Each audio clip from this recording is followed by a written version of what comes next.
All right, so once again, this is not a fitness channel. I'm gonna make that very clear. This is just my experience from being a personal trainer. All right. So the first three things that I want to talk about, well, the three things. The first one is training philosophy. You want to find a training philosophy that works best for you. Okay, not what you found from an influencer on TikTok, not what you found from somebody you like on YouTube, and not what your friend or your cousin told you. You got to find something that actually works for you. This is what's going to give you longevity with fitness, right? I noticed like I would see people in the gym, they would start in January or at any point, and it don't even have to be January. They would start and I would watch their workout routine. I used to be able to tell like I'd be like, he ain't gonna last long, she ain't gonna last long. Because I could tell that like maybe their idea of what fitness was kind of okay, I'm gonna go all out every day, right? All out. What they didn't understand was that's how you create burnout, right? Because you gotta mediate the intensity in the gym and your recovery. They have to be on one accord. If they're not, something's gonna lag behind, right? And I see that a lot with people where they would just go so hard to where they burn themselves out. You got to find a training philosophy that works for you. Now, I'm not gonna tell you like, hey, I think this is better. I think this is better. I can only tell you what works best for me, right? And in my personal opinion, from my experience, when I mix things together, when I mix the bodybuilding, when I mix the kettlebells, when I mix the running, when I mix all of this together, it gives me more.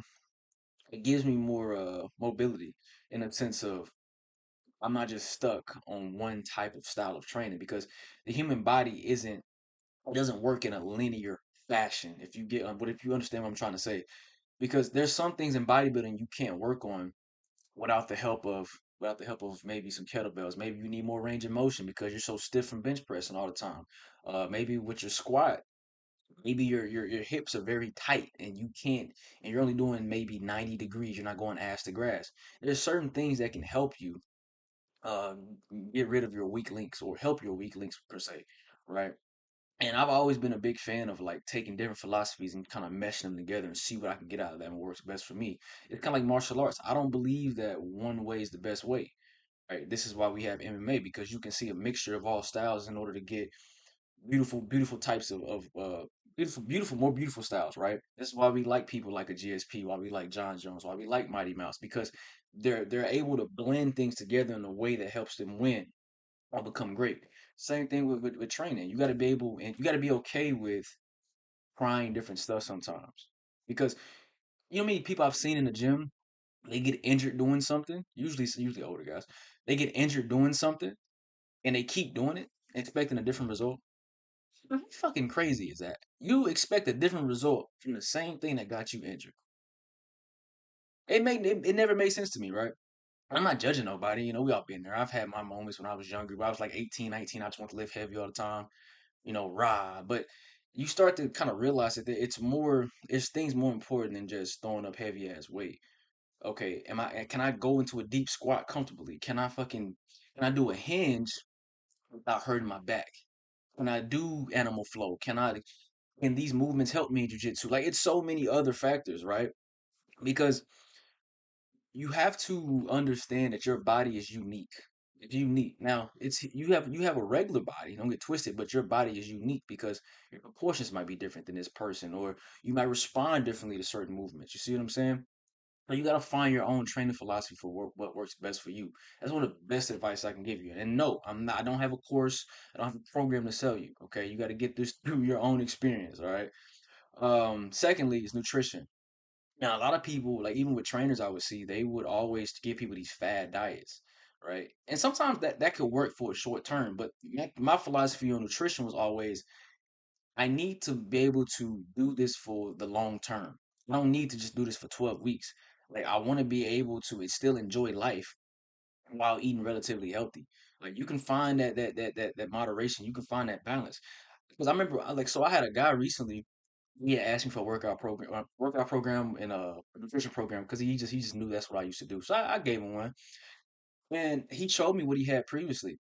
The guy had sent him some bullshit bodybuilding prep diet, and he was miserable. And I said, bro, why are you eating like this? You're not competing. He was like, yeah, I know. I said, bro, here, take this. It's gonna give you a little bit more leeway to eat things that is actually enjoyable while being healthy and while being within your certain macros or and your protein, whatever, right? And he came back to me. I went to jujitsu and he was like, "Bro, that fucking meal plan you gave me is amazing." He's like, "Dog, I have more energy, this and that." I said, "Exactly, because it's more sustainable. You can be consistent. If you gotta hate life while you're doing that, it's different if you're a bodybuilder and you're competing for prep. That's different. That's way different. But if you're just like a regular person and you gotta go to work and stuff like that, I understand cutting your calories. I understand cutting your carbs. I understand all of this.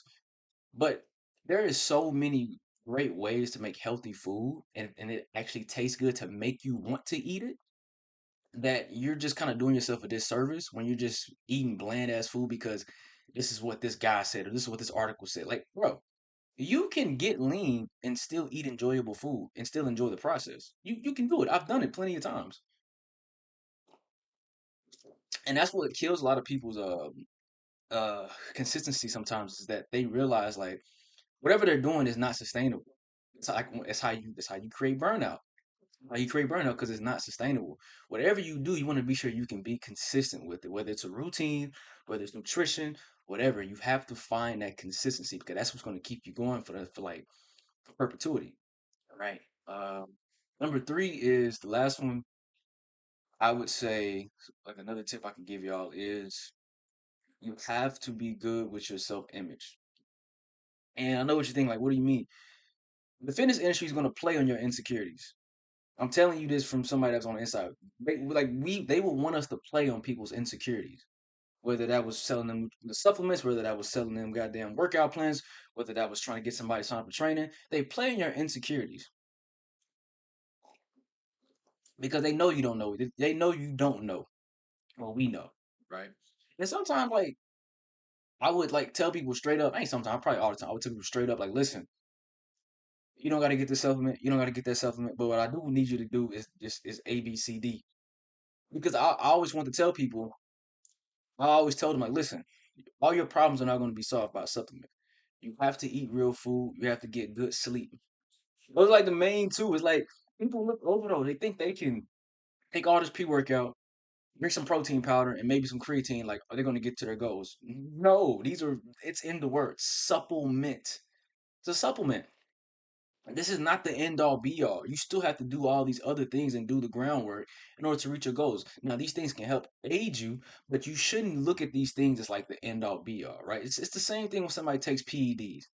Yes, they're taking PEDs, but they still have to put the work in. Mind you, the recovery is going to be way faster. Mind you, it's a whole bunch of other things. They still have to put the work in.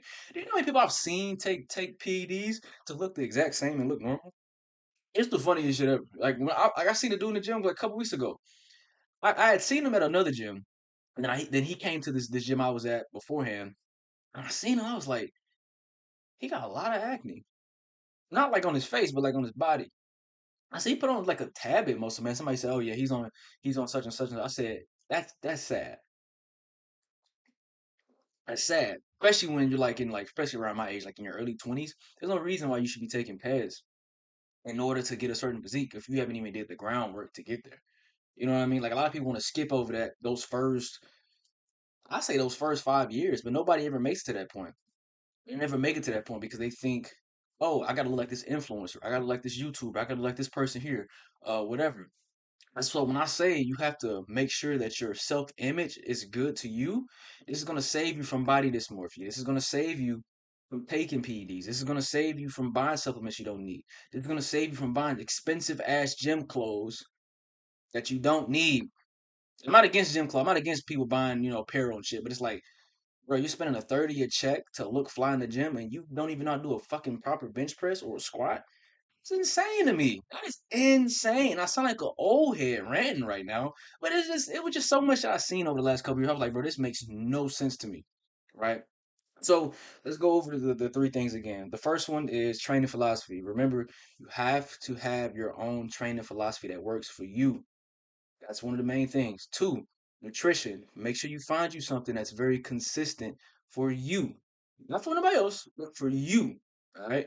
And three is self image. Make sure your self image is intact because if it's not, you're going to fall privy to a lot of this bullshit they got out here for you. Okay. Social media shit, the bullshit supplements, whatever. They're gonna play on your insecurities. All right. Now I'm not a person that's against supplements. Don't get that twisted. I believe in I think protein powder works. I know it does. Creatine works. Even pre-workout after a long day is great. But don't lean on these things in order to reach your goal every day. Everything's good in moderation. But you want to get most of your nutrition, excuse me, you want to get most of your nutritional value from real foods because a lot of these real foods have these vitamins, they have micronutrients in it that you really can't get same way from a supplement. See what I'm saying? But then that's what goes back to nutrition. Find you come that's consistent, and then you aid yourself with the supplements, right? Then you use the supplements and the vitamins or whatever. But if you can get it from real food, get it from real food, right? I want to throw a bonus one in there. I want to throw a bonus one in there. Yeah, I'm gonna throw a bonus one in there for y'all because I actually like this one. So number four, it's a bonus one. Be careful. I'll put it. Be careful what gym you go to, right? Because some gyms they're like more so. It's not even about working out now. It's more of a gathering. It's more of a social gathering, where people just go in there. They just say, "Oh, I got a gym membership now," and they post their little picture through the mirror. They might do something, some bullshit, and walk out. I've seen it. I've seen girls come in, show their ass, take a picture, boom. I've seen guys do bullshit bench and then they dip, right? And you're like, bro, you just did 3 sets of bench and you left. Like, but you trying to act like you work out. Bro, you don't really work out, man. You're just in here for the attention. Find you a gym that you can focus in and dial in at where you can get in and get out. Your workout's gonna be 30 times better, right? Because you're gonna be uninterrupted. Nobody's really gonna bother you, and you can just do your workout and dip, right? Because you don't have to be in the gym for 3 hours. You don't have to. If I stay in the gym for a long time, it's because I just wanted to. I just actually enjoy the gym. But if you just want to get an efficient, decent workout, fuck all the studies, fuck all that. You don't got to be in the gym for 2 or 3 hours. You don't. That's only for the people that really just like the gym. You know what I'm saying? They just like it. So that's like the bonus one I can give you is find you a gym that's right for you, not because everybody's going there, but because it's right for you. All right. If you have any questions about anything in the comments, just let me know. But once again, this is not a gym channel. This is not a gym channel. Okay, I don't want to turn into that. So you guys have a great day, and I will see you soon.